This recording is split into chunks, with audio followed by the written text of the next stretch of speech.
Nos vídeos anteriores, vimos que cada gráfico conta uma história diferente, mas existe uma família de funções que conta sempre a mesma história do começo ao fim, sem curva, sem surpresa, sem mudança de direção. Vem que o William te explica. Agora, pessoal, vamos observar uma animação da nossa função afim. Um primeiro comportamento que ela tem é uma reta crescente. E uma outra característica dela, ela pode ser uma reta decrescente. E uma terceira opção que pode acontecer, ela ser uma reta plana, constante. Então, esses são os comportamentos de uma função afim: reta crescente, reta decrescente e uma reta constante. Então, toda função afim possui um gráfico em forma de reta. Agora, pessoal, vamos observar então algumas coisas sobre a função afim.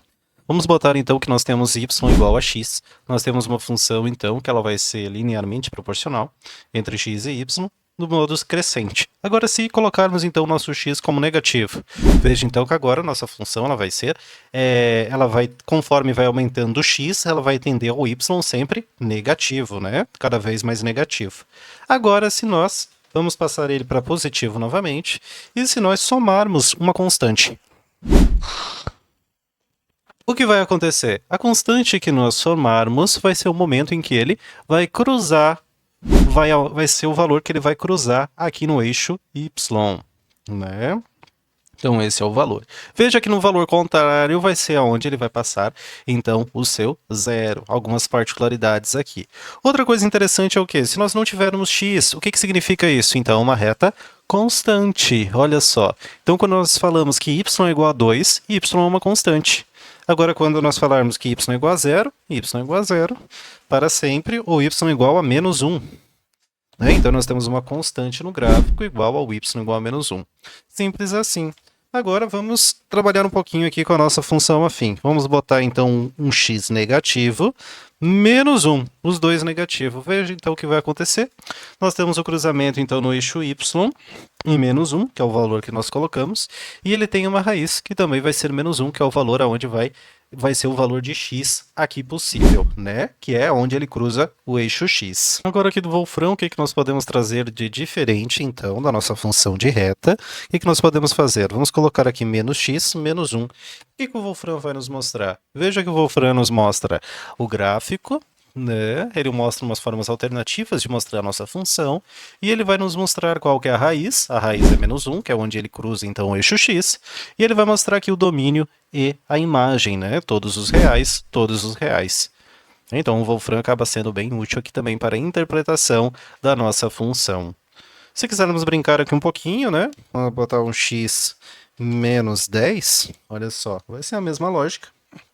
Ele muda aqui o gráfico e mostra aqui pra gente, então, qual que é a raiz é 10, e todos os reais para o domínio, todos os reais para a imagem. Então, esse é o nosso, utilizando aqui, então, o Wolfram, né? Então, uma particularidade é o quê? Equações de 1 grau têm uma raiz. Cruzam o eixo x uma vez. Agora, se nós colocarmos uma função aqui que não cruza o eixo x, que, por exemplo, quando ela é constante, né? Quando x igual a 2 e y igual a 2. Então, ele não tem raiz. Veja que aqui não mostra nada, né? De gráfico e tudo mais. Mas se a gente colocar aqui y igual a 2, vamos ver. Ó, mostrou aqui o gráfico. Não tem muita coisa, né? Não tem valores de x. Veja que não cruza aqui o eixo x. Então, não tem raiz. Né? Então, utilizando aqui o Wolfram para conhecermos a nossa função afim. Vamos pegar então agora um x aqui menos 4, ou mais 4, né? Ó, simples assim, então 4 vai ser o valor que cruza aqui o eixo y, e o valor de x vai ser o quê? Isolando aqui o x vai ser menos 4, então menos 4 é a raiz. Descobrindo aqui a raiz, né? Root, raiz, todos os reais na imagem, todos os reais no domínio. Agora sabemos identificar uma função afim apenas observando o gráfico. Sempre que encontrarmos agora uma reta, estaremos diante de uma família dessa família de funções. Mas ainda existe uma pergunta importante. Por que algumas retas sobem, outras descem E por que algumas começam mais altas do que as outras? No próximo vídeo, vamos descobrir os dois números que controlam completamente o comportamento de uma reta. Valeu, até a próxima!